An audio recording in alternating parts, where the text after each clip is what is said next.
This podcast is for informational purposes only and does not constitute financial advice. Consult with a qualified professional before making any investment decisions.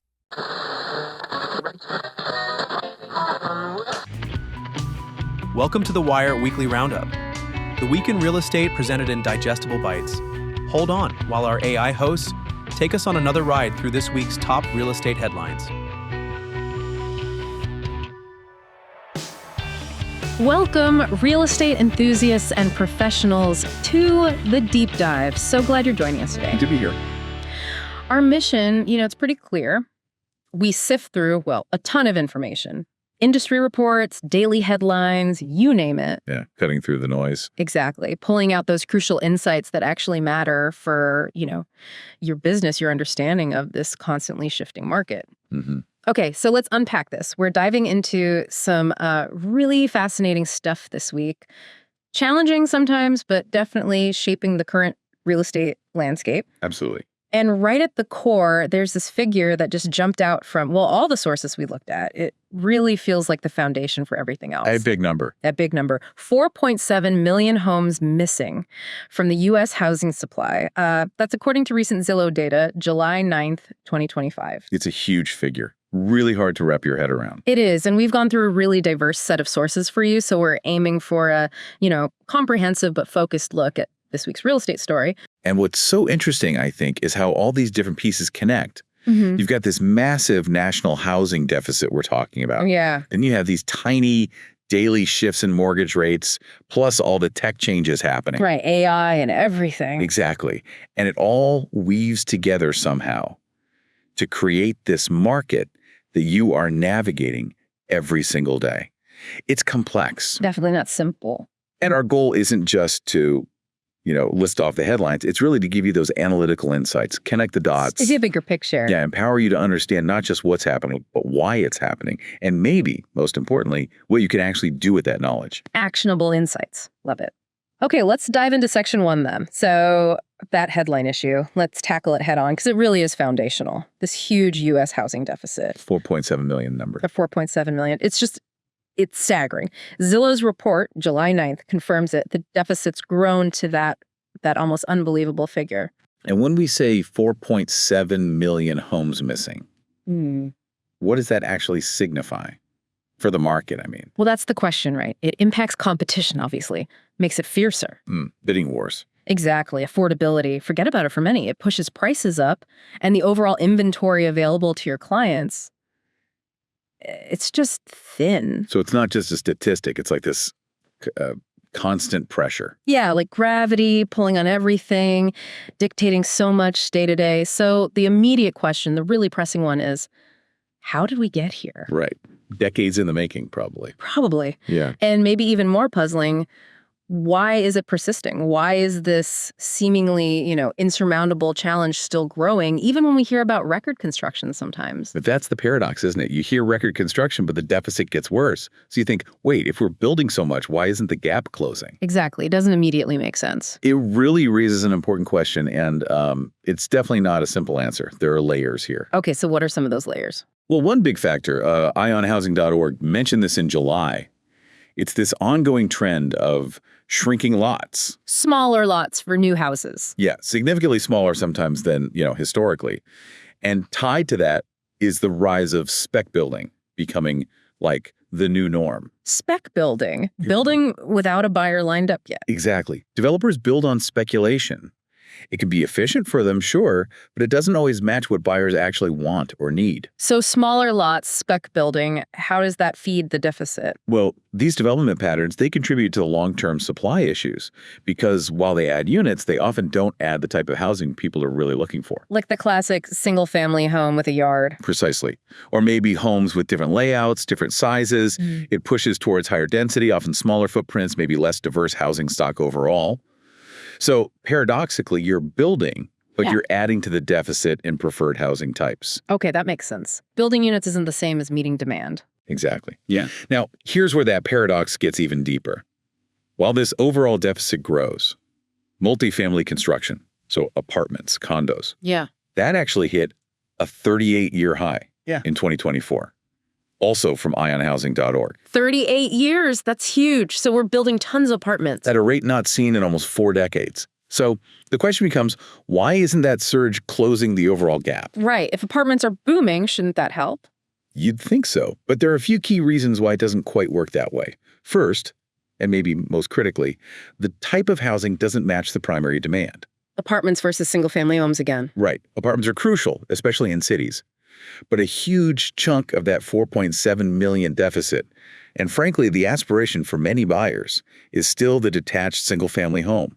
So building an apartment tower doesn't directly ease pressure on that market segment. Okay, type mismatch. What else? Second, the sheer scale of the problem. Yeah. The historical underbuilding. We've been digging this hole for decades. It's just too massive to fix quickly. So even record building in one sector isn't enough. Imagine, like, trying to fill an Olympic swimming pool with a garden hose. Even if the hose is on full blast, the pool's just too big. The 4.7 million home deficit is that swimming pool.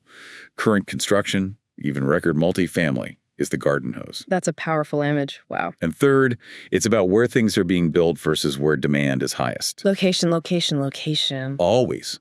Construction often clusters in, dense open areas or high-growth spots where maybe land allows for vertical building, but a lot of the demand is spread out across suburbs, exurbs, places where zoning or land availability might limit that kind of dense construction. So building apartments downtown doesn't help someone looking for a house 30 miles out. Not directly, no. And then there's the affordability piece, which ties into scarcity. David O'Reilly, he's the CEO of Howard Hughes Holding. Okay. He put it really well.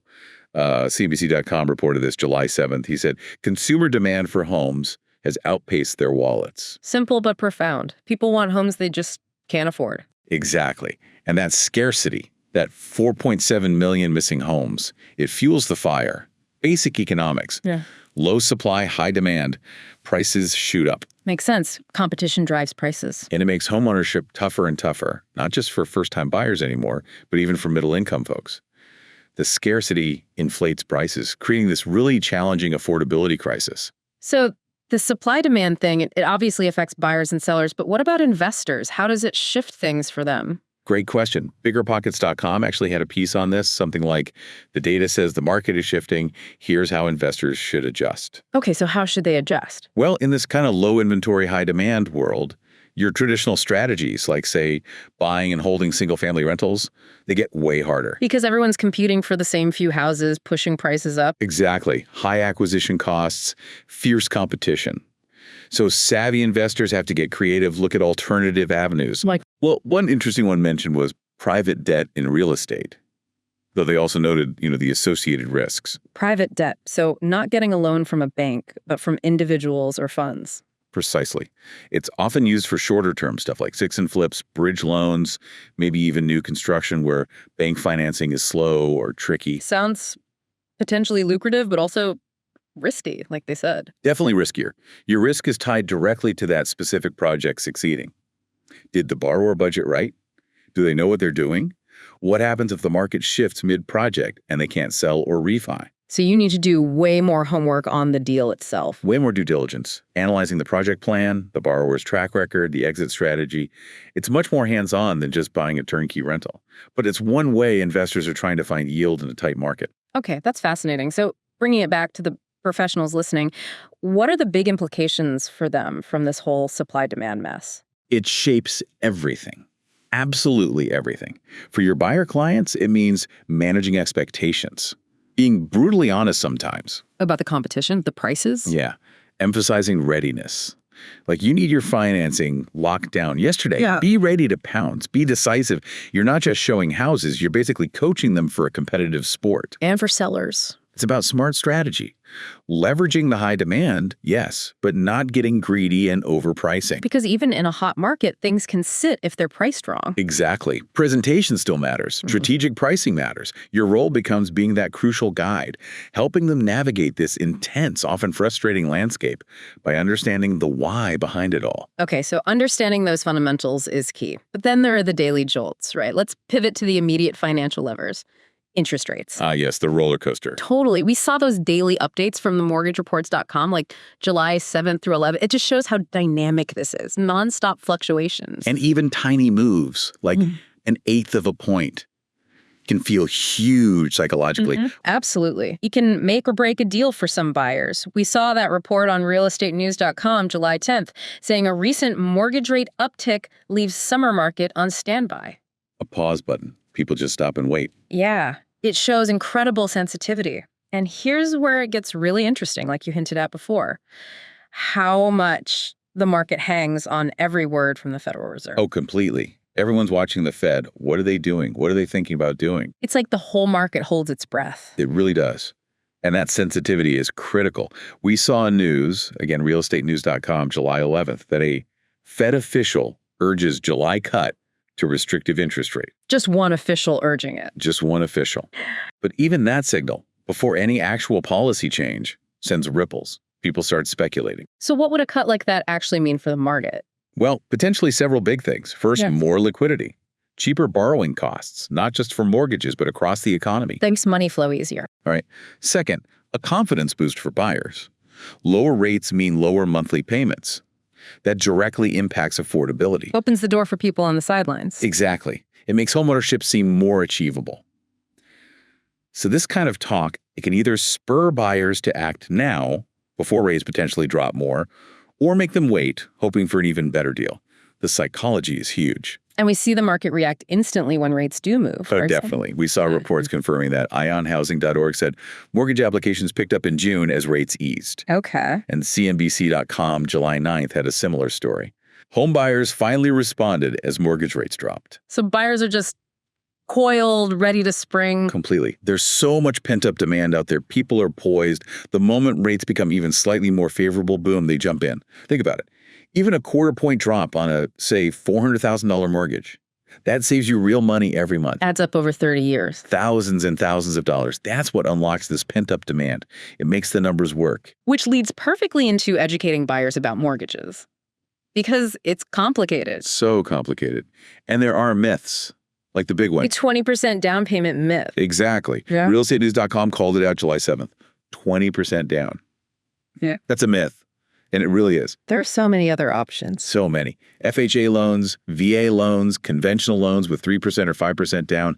Professionals have to know these inside and out. And explain them clearly, like what's PMI? Is it worth it? Right. Explaining the trade-offs. Maybe you pay private mortgage insurance for a while, but you get into a home now, start building equity. Instead of waiting years to save 20%, that knowledge is invaluable. It can literally make homeownership possible for someone.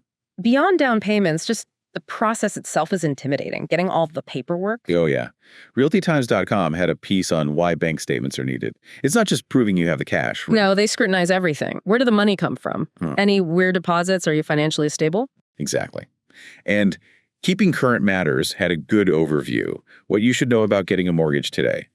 Credit scores, DTI ratios. Debt to income, yeah, critical. Pre-approval versus pre-qualification. When to lock your rate. These are fundamentals you need to guide clients through. Calmly, clearly. And then there are specific situations like new construction. Should you use the builder's lender? Right. RealtyTimes.com tackled that one too. It's tricky. Builders often offer incentives, like closing cost credits or rate buydowns, if you use their preferred lender. Sounds good, but is it always the best deal? Not necessarily. You have to compare everything. Is the builder's incentive worth potentially paying a slightly higher interest rate over 30 years? Or having less flexible terms? You need to run the numbers. So for the pros listening, understanding all this mortgage stuff isn't just nice to have. It's critical. Absolutely critical. It's not just knowing the rates. It's knowing how rates impact affordability, what options exist, and explaining it all. Clearly, patiently. Tailoring it to the client-specific situation. Exactly. You're guiding them through maybe the biggest financial hurdle of their lives. In a really volatile market, that expertise, that's a massive differentiator. It builds trust, gets deals done. That is such a crucial role, being that financial guide. Okay, let's shift gears a bit. Let's talk about changes within the industry itself. Technology, competition. The internal dynamics. Yeah, and AI is obviously a huge part of that conversation now. Huge. It feels like it's everywhere. We saw that story about an agent-built AI chatbot that serves up real advice with a sense of humor. That was realestatenews.com. Huh, with a sense of humor. Interesting. Yeah. And another one about a hybrid buyer agent blends AI with the human touch. Same source. Hybrid models. Makes sense. So what does this all mean for your day-to-day? as a pro, and it feels like more than just learning a new app, right? It feels fundamental. It is fundamental. It's not just about adopting tools. It's a strategic shift in how you operate. realestatenews.com had an article, Playmakers, how AI can make agents a lot more profitable. More profitable? How? Well, think beyond just chatbots answering basic questions, though that helps. AI can do seriously powerful things, like hyper-targeted lead generation. Finding people likely to buy or sell before they even raise their hand. Exactly. Analyzing massive data sets to pinpoint potential clients with incredible precision. Or market analysis. AI can crunch comps, trends, future development data way faster and maybe even more accurately than humans. Giving you better insights for pricing and strategy. Right. And maybe the biggest immediate impact, automating the routine stuff. Scheduling showings, sending follow-ups, drafting basic descriptions. All that admin work that eats up time. AI can handle a lot of it. So what does that do? It frees you up. To focus on the human stuff. Exactly. The high-value activities. Building relationships, complex negotiations, strategic problem solving, leveraging your unique local knowledge. The things AI can't do. That's where the profitability boost comes from. More efficiency, more focus on what truly matters. Makes sense. But this tech wave is happening alongside existing industry tensions, isn't it? Like with the big platforms. Oh, yeah. Big time. We saw that quote from Hobie Hanna in realestatenews.com saying, Zillow is overstepping, limiting creativity. That's strong wording. What's the concern there? It reflects this ongoing debate. Are large tech platforms like Zillow becoming too dominant? Are they trying to control the process, maybe even cut agents out, or at least dictate how agents interact with clients and use data? So traditional brokerages and agents are pushing back. They are, trying to protect their independence, their client relationships, their data, investing in their own tech, forming alliances. It's a constant push and pull. And we see big brokerages making moves too, right? Like Compass. Compass is definitely active. realestatenews.com reported they plan to share exclusives if brokers' MLSs play by two rules. Sharing exclusives, like pocket listings, if the MLS follows certain rules. Yeah, it's strategic. They leverage their internal network of off-market listings, but also try to work with the MLS structure, setting conditions maybe about broad sharing after a time or fair data display, balancing proprietary advantage with industry cooperation. Interesting tightrope walk. And they're still acquiring companies. Yep, same source noted. Compass notched another acquisition, while some others, like Windermere and KW, were regaining agents. It just shows this fierce battle for market share, for talent. Consolidation, expansion, agent retention, it's all happening constantly. And the MLS rules themselves are evolving too. Constantly. realestatenews.com highlighted a massive data share initiative by Milestones, aiming to benefit like 300,000 MLS members. So more data sharing, more collaboration between different MLS systems. That's the goal. It could mean better CMAs, wider exposure for listings, easier work for agents operating across different areas, more transparency potentially. But not everyone's on the same page. There was that story about an MLS saying no to NAR's policy. Right. Another leading MLS says no to NAR's delayed marketing option. That's about the National Association of Realtors Clear Cooperation Policy. NAR's policy, the one about putting listings on the MLS quickly after marketing them. Basically, yeah. Within one business day, usually. Some MLS is pushing back, wanting more flexibility maybe for coming soon listings or office exclusives. It shows there's still internal debate about the best way to handle listing information, balancing agent strategy with market transparency. So you really need to know your specific local MLS rules on top of NAR guidelines. Absolutely critical. Yeah. Noncompliance can mean big trouble. Fines, disciplinary action. You have to stay current. Okay, so practical takeaways for professionals listening amidst all this tech and competition. Be proactive, not reactive, with tech. Adopt tools, yes, but understand the data. Learn how to use it strategically. And crucially, double down on your unique value proposition. The human element. The human element. Your relationships, your empathy, your hyperlocal expertise, your problem-solving skills, your ability to guide people through massive life decisions. That's what makes you indispensable in an increasingly tech-driven world. Right. That's your differentiator. That human touch, yeah. Can't automate that. Okay, let's broaden out a bit now. Let's touch on other important segments, things relevant to homeowners, different investment angles. Because real estate is so much more than just buying and selling houses, right? Exactly. It's managing properties, renovating, investing for the long haul. Right. Let's start with something homeowners grapple with. HOAs, homeowner associations, costs, rules, they're getting more scrutiny. Oh, yeah. You hear horror stories. Well, there's some good news. realestatenews.com reported buyers wary of surprise HOA costs now have a safety net. A safety net. What does that mean? Like better disclosure? Often, yeah. New laws or rules requiring HOAs to provide much more detailed financial info before a sale closes. Budgets, reserve studies, potential special assessments. So buyers can see the true cost and the financial health before committing. Exactly. Mitigates those nasty surprise bills down the road. Yeah. Gives buyers a clearer picture. But there's still the issue of rules, right? People making changes the HOA doesn't like. Definitely. RealtyTimes.com had an HOA expert talking about illegal or unapproved modifications. Painting your house the wrong color, putting up a fence without approval. And the HOA can come after you. They can. Fines, forcing you to undo the changes at your own cost, even legal action. It really highlights why buyers need to do their due diligence, not just on the money side, but on the actual rules, the CC&Rs. Covenants, conditions, and restrictions. Got it. Read the fine print. And professionals need to advise clients. Check the rules before you buy, especially if you plan renovations. Understand the approval process. Okay, good advice.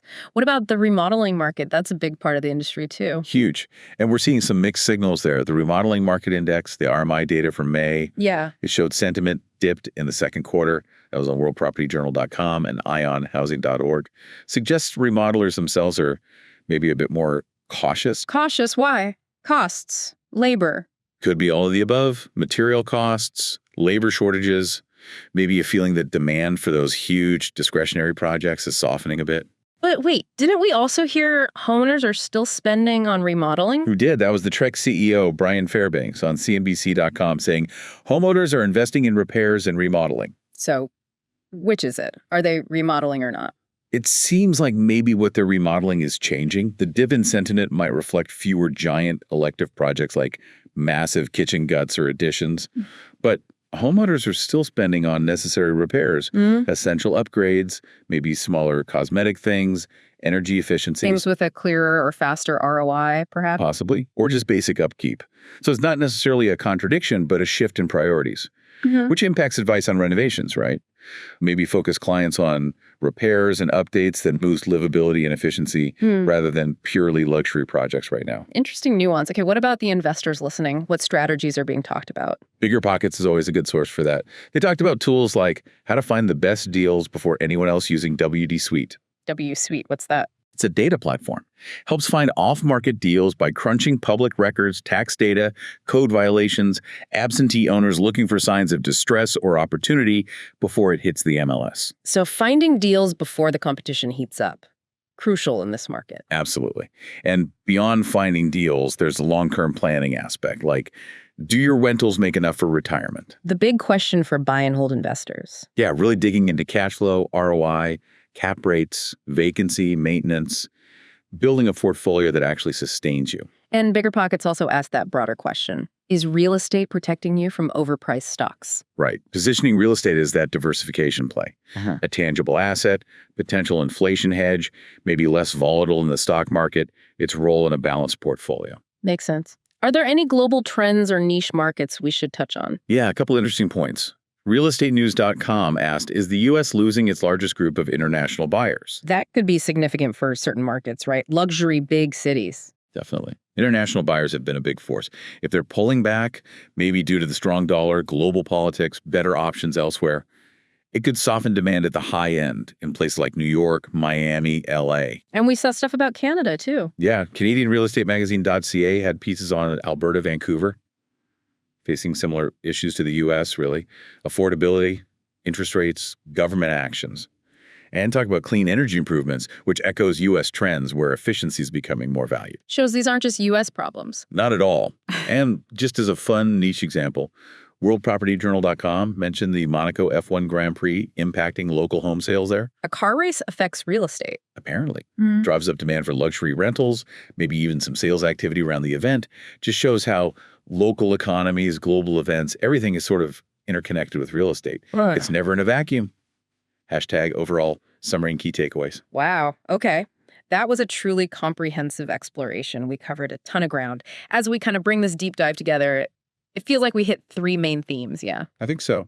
that deep-rooted housing deficit, the huge impact of interest rates, and then this ongoing transformation driven by tech and new business models. Yeah, those seem like the big pillars from this week's info. So synthesizing all that, what does it really boil down to? For you, the listener, the professional or enthusiast out there? Well, I think the most maybe surprising insight, when you really connect the dots, is about that 4.7 billion deficit. Okay. The fact that it persists, that it even grows, despite record multifamily building, it hammers home that this isn't just about building more. It's about building the right kind of housing in the right places. So the focus on apartments isn't hitting the core single-family demand issue? It's not fully addressing it, no. We're kind of stuck in this supply-demand mismatch where what we're building doesn't perfectly align with what's most needed or desired. It challenges that simple idea that just more building solves everything. It's way more complex. That's a really important nuance. Okay, so if that's the surprising insight, what's the key takeaway? The key takeaway, I think, is that success today demands understanding these interconnected forces. You can't look at supply without rates, or rates without tech, or tech without the fundamental shortage. It all links together. It all links together. So understanding the structural housing shortage, what is being built versus needed, understanding the rate volatility and its grip on affordability and confidence, and understanding the speed of tech and business model changes. And proactively engaging with it all. Proactively engaging. That's the key. Seeing how these macro trends and micro innovations play off each other. That's how you serve clients effectively, navigate the chaos, and spot opportunities others miss. That adaptive, multifaceted thinking, that's what separates the best right now. Fantastic summary. We really hope this deep dive has given you valuable insights, a clearer picture of all these forces at play. Thank you so much for joining us, for your engagement, your curiosity. Yeah, thanks, everyone. And maybe one final thought to leave you with, a question, really. Oh, okay. Let's hear it. In this real estate world, it's increasingly about data, about tech, about fundamental scarcity. How does that unique human touch your expertise, your relationships, your local knowledge, your empathy? How does that continue to evolve and remain the ultimate differentiator for your success? How do you personally shape that future? Something to think about. If you're interested in your own personalized edition of The Wire, please visit us at thewire.fm/custom. We offer market-specific podcasts with all the latest real estate news and market analysis delivered to you weekly or monthly. Own your market with a personalized edition of The Wire, The Week in Real Estate. Thank you for listening.